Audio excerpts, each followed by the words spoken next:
The warning no one heard. The Grand Assembly Hall buzzed with voices from across the stars. Hundreds of species had gathered on the neutral station called Unity's Rest, floating in the emptiness between galaxies. This was where civilizations came to solve problems, make deals, and avoid wars. The hall stretched so wide that the far walls disappeared into shadow. Lights from 1,000 different worlds cast strange colors across the polished floors.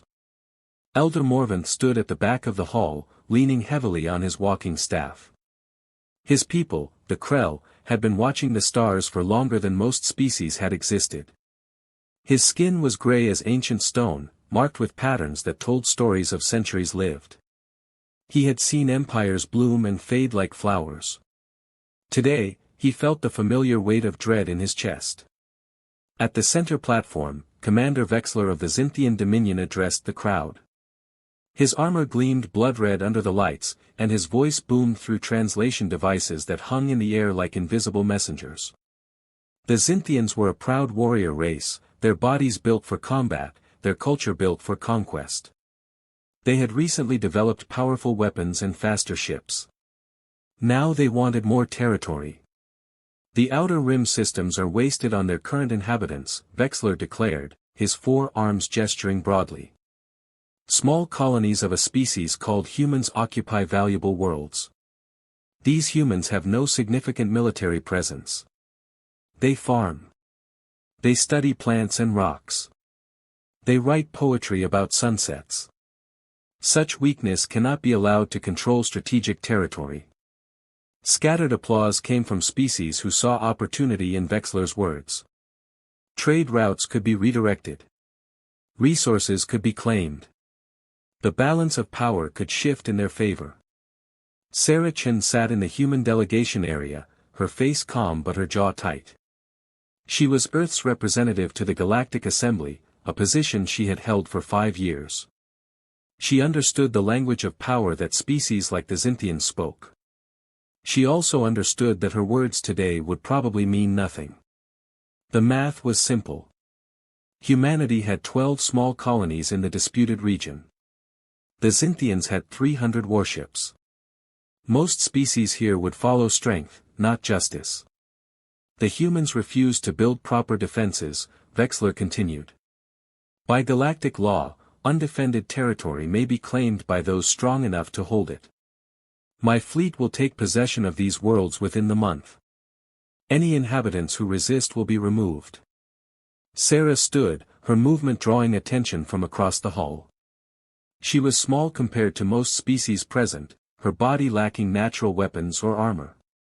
But when she spoke, her voice carried clearly. Those worlds belong to human families. Children grow up there. Scientists work there. Artists create there. We filed proper claims through this very assembly.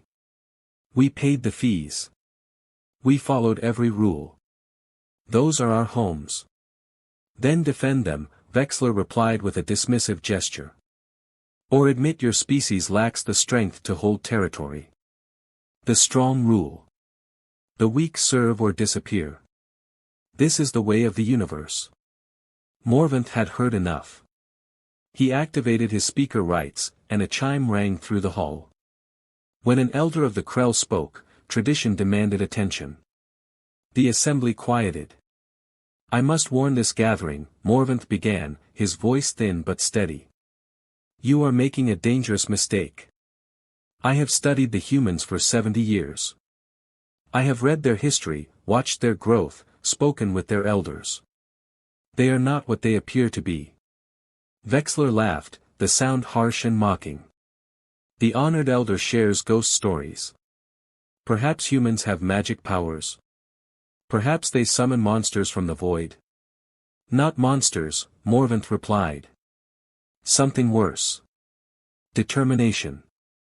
Unity. Memory. He paused, making sure every translator caught his words. 12 generations ago, a powerful empire called the Vrax controlled this region of space. They encountered humans and saw the same weakness you see. The Vrax took human prisoners as slaves. They believed humans would be perfect servants because they seemed so fragile and helpless. The hall remained quiet. Even Vexler seemed willing to listen. The humans spent 40 years destroying the Vrax Empire, Morvanth continued. Not in one great battle, but piece by piece. They learned Vrax technology and made it better. They found every Vrax weakness and exploited it. They turned Vrax allies against them. They fought with a patience and thoroughness that terrified everyone who watched. When they finished, the Vrax civilization was gone. Completely gone. The humans left one Vrax city standing as a museum, a reminder of what happens when their people are enslaved. Ancient history, Vexler scoffed. Tales told to scare children. I see no Vrax here to confirm your story. Perhaps they simply died out, as weak species do. Morvanth looked at Sarah Chen. She met his eyes and gave a small nod. She knew what he was trying to do. She also knew it would not work. Fear could not be taught with words. Some lessons had to be learned through pain. The records exist in the deep archives, Morvanth said. I have spent decades translating them. The pattern is always the same. Humans appear peaceful. They are peaceful, genuinely so. They prefer cooperation to conflict. But when forced to fight, something changes in them. Every human becomes part of a single purpose. They do not forget. They do not forgive. They do not stop until the threat is eliminated. Assembly Leader Thornax, a floating being of pure energy, spoke through synthesizers. This assembly recognizes claims based on evidence and law, not ancient warnings. The Xinthian petition follows legal precedent. Unless humanity commits significant military forces to defend the disputed colonies, those territories are classified as available for stronger powers to claim. Sarah stood again. We will defend our people. Make no mistake. But we are asking this assembly to choose peace over conflict. We are asking you to recognize our legal claims. We are asking for justice. The vote was called. Morvanth watched the results appear on displays throughout the hall. 417 species voted to allow Xinthian expansion. 32 abstained. Only the Krell and 6 other species voted against, and none of them had military forces large enough to matter. Vexler raised all 4 arms in victory. The assembly has spoken. My fleet moves immediately. Any human resistance will be crushed. Sarah gathered her materials and walked toward the exit. She passed near Morvanth's position, and he saw her face clearly. No fear showed there. No anger either.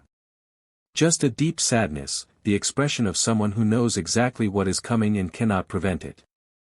The assembly hall slowly emptied as representatives discussed trade opportunities and political alliances. Morvanth remained in his seat, staring at his data tablet. The ancient warnings glowed on the screen, useless knowledge that no one would believe until it was too late.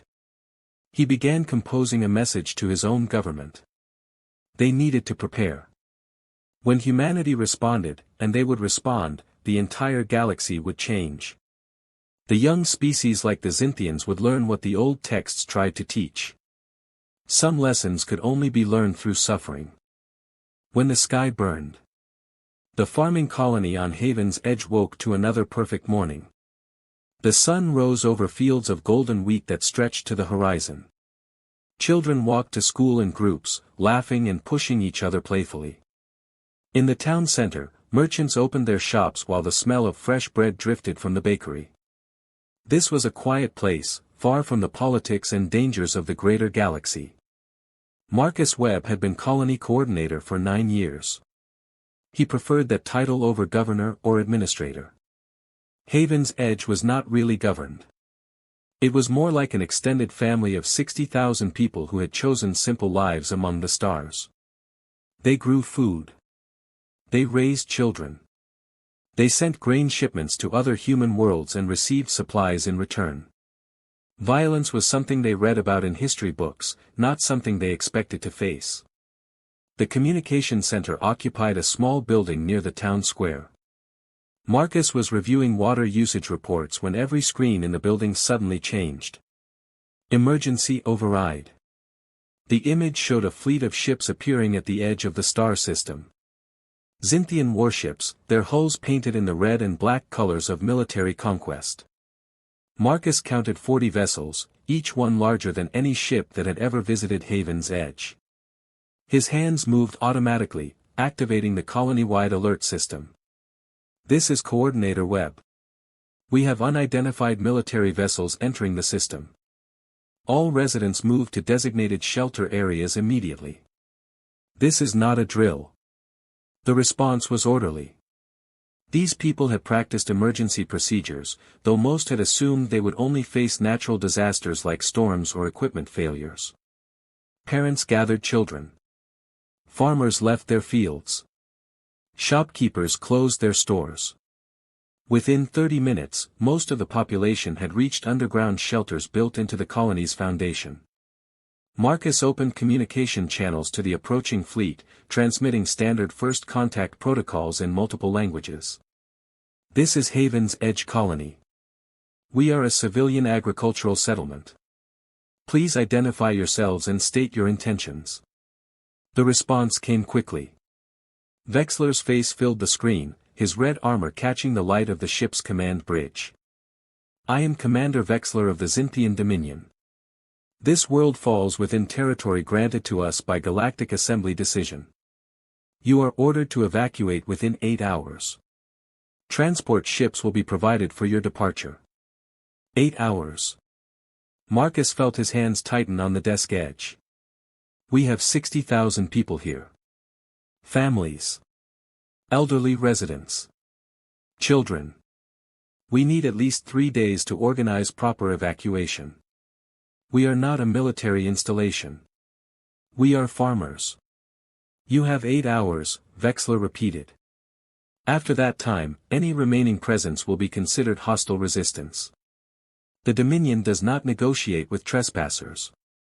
The connection ended. Marcus stared at the blank screen for 5 seconds before his old training took over. He had served in Earth's Defense Force before retiring to civilian life 20 years ago. The instincts woke up fast. He activated the emergency beacon, a specialized transmitter that every human colony maintained. The beacon sent continuously updating data to the broader human communication network.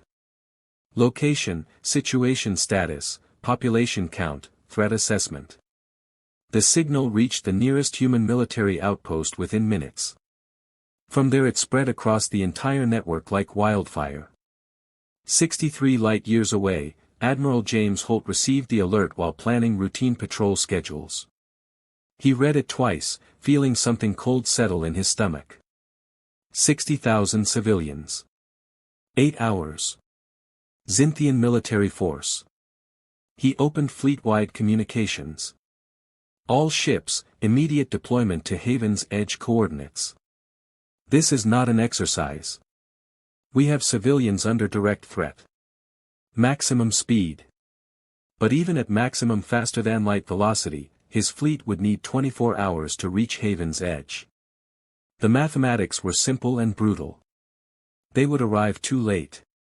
Back on Haven's Edge, Marcus organized what he could. The colony had 6 transport vessels capable of carrying passengers.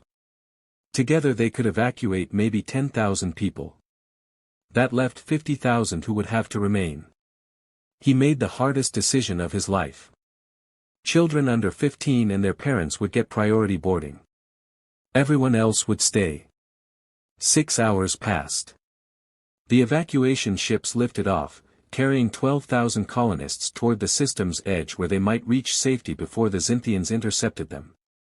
48,000 remained. Marcus stood in the main shelter, looking at faces he had known for years. These were his neighbors, his friends, people he had shared meals with and celebrated holidays beside. I will not lie to you, he said. Help is coming, but not in time. We have sent the children away. Now we wait. He did not say what they were waiting for. Everyone understood. The shelter had supplies for weeks, but supplies would not matter if the Xinthians decided to demonstrate their power. The walls around them were strong enough to withstand storms. They would not withstand orbital weapons. The 8-hour deadline passed.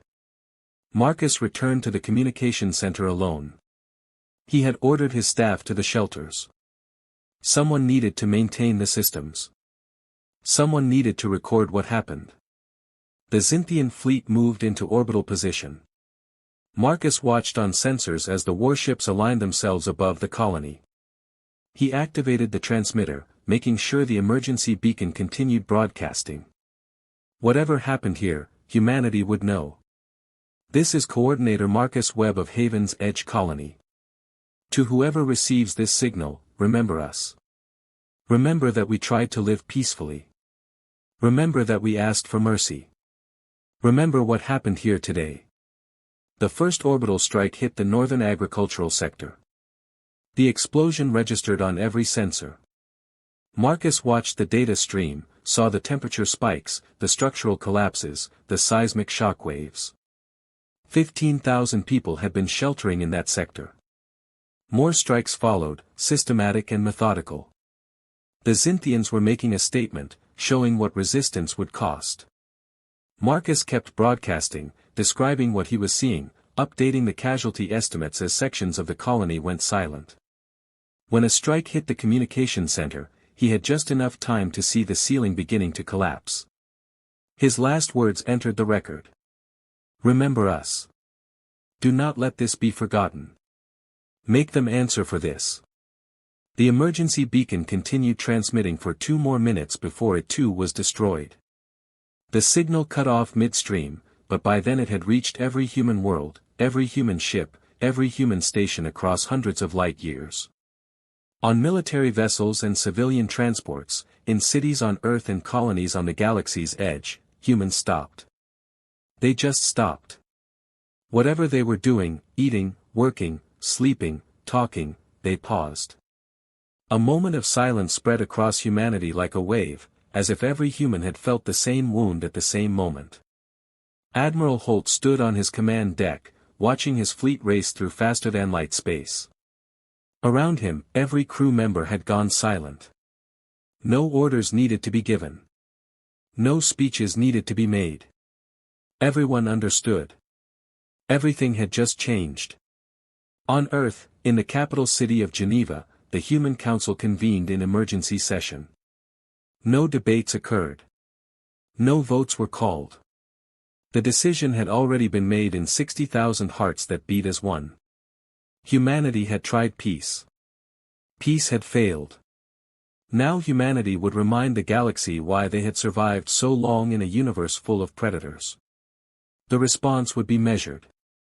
It would be thorough. It would be complete. And it would be something the galaxy would never forget.